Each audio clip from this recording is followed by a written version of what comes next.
Welcome back to Coffee with Closers. Today we have Meg Munt. She's going to tell us about her experience about knocking on mansions. She went to the Newport mansions, knocked on doors, and we're going to tell you her experience. So if you've ever been to Rhode Island or if you've ever heard about Rhode Island, you've probably seen these massive mansions, these beautiful homes. Million. Yeah, giant houses. And she actually went and knocked on their doors to try to get listings. So we're going to tell you that story. And we're also going to tell you some tips about door knocking and getting new listings that way. So let's dive right into the video. Welcome to Coffee with Closers. In this series, we interview top real estate producers that are out there making big things happen in the real estate industry. That way you can learn from their failures and their big wins so you can start winning more in your real estate business. So Meg, welcome to Coffee with Closers. I definitely want to hear about this story.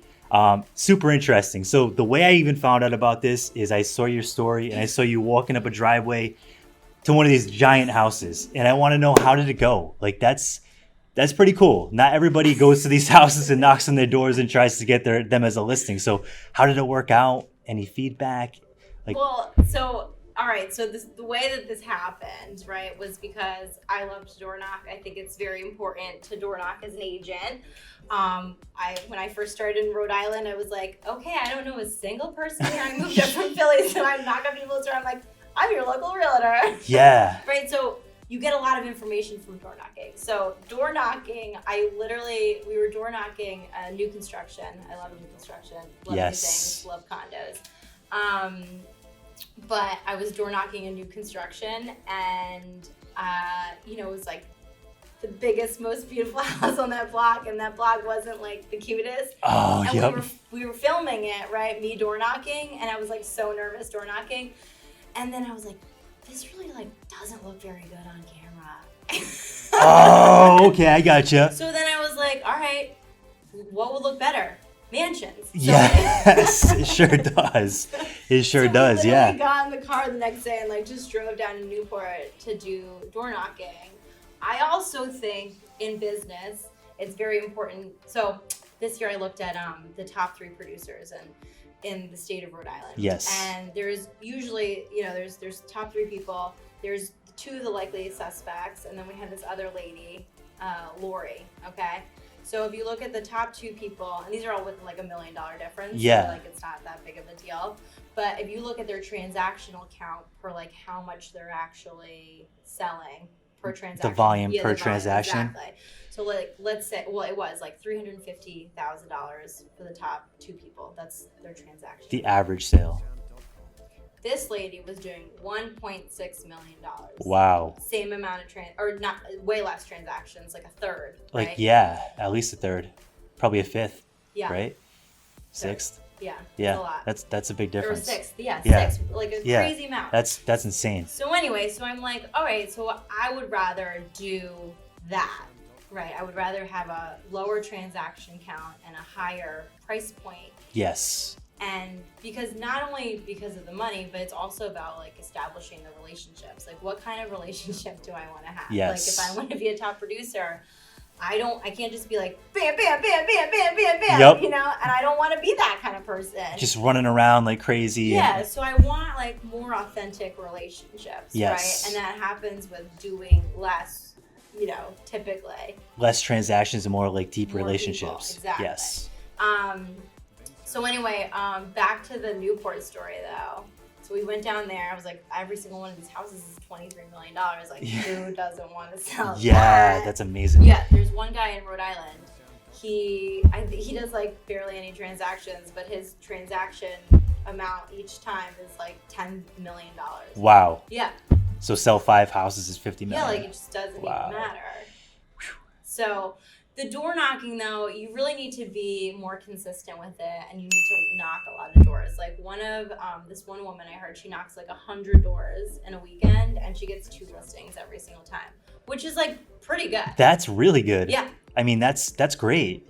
I know. It's 2% conversion rate. Yeah, and you're still knocking and you're leaving something with them. Yeah. Like, and it's free, right? Aside from the flyers, but that's it. And you're walking. You get an exercise. Yeah. It's perfect. You're out in the sun or the rain, wherever you live. But it's great. It is. Door knocking, I definitely have. And then you always have to ask, like, well, do you know anyone? Do any of your neighbors? Yeah, yeah. Is Cindy down the street? Yeah, and it works. They'll tell you. They'll literally tell you. That's how I got a listing one time, too. That is phenomenal. It really does work. It's hard work, but it works. It's not that hard. Well, I mean, for some people, you gotta get over yourself. Right? That's exactly it. Because it's you know what? I gotta do this. Yep. Not like, oh my God, I didn't get any leads. Yep. I'm not getting into business. It's your fault. They're afraid of the rejection, I think. Yeah, I mean, we all are. Yeah. It's terrifying. And it happens. It's gonna happen. Yeah. I mean, out of that 100, she's probably getting, I don't know, 50 that straight up slam the door in her face, or 40, 30. Yeah, I mean, or you just leave a letter. Yeah, a lot of them don't answer. A lot of them just straight up don't answer the door. They're not home or they're at work. Consistent about it. Yep. Or even if you after you door knock, you're sending mailers.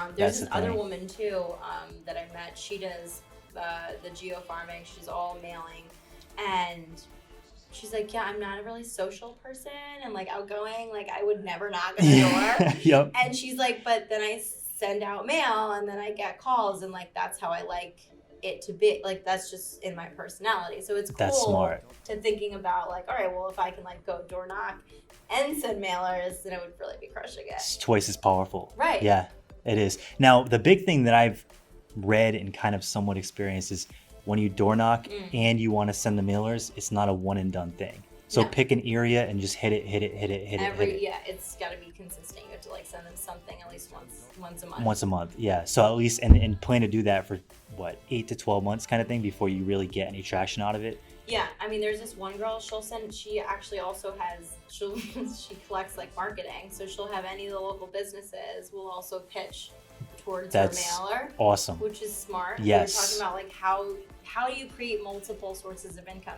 It doesn't matter if it's an extra $200 or if it's an extra $500. If you continue to multiply that, all adds up. Yeah. Yeah, so true. Yeah. And you need it. It's like a lot of people operate on a one-legged stool. Right. And the market shifts or something happens, it blows over, and now they're in a bad spot. Right. So if you have multiple legs on that stool, it's much harder to tip over. Yeah, we were saying would you prefer one stream of income? Yep. Or would you prefer 2 or 3 or 4 or 5? Exactly. Or 100? You know what I mean? Yep. Even if it's $100.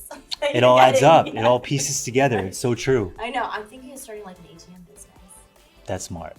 That's actually smart. We got to talk about that off camera because I know a lot about that business. We should talk about that. I like that idea. So, all right. So any more tips about knocking doors? Yeah. So you have to have value. It's really important. And people are like, well, how do I add value?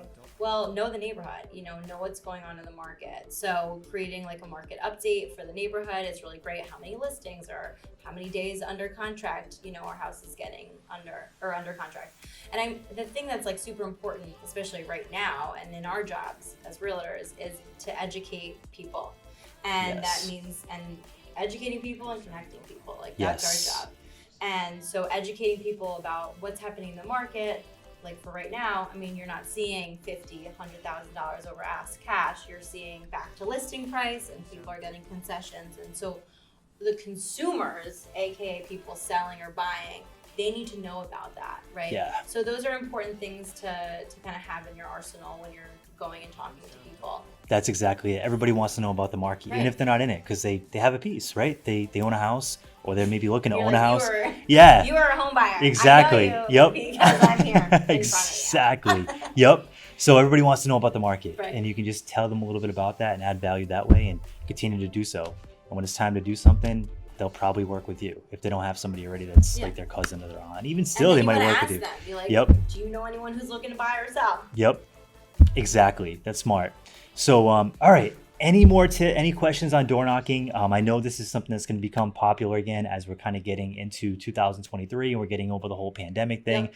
So drop it in the comment section below. We'll do our best to get back to you if you have any questions or you need any advice on it. So any more questions, definitely do that, and subscribe and like the video because we come out with more content for real estate entrepreneurs on a weekly basis. Thanks so much for tuning in and have a great day. Bye.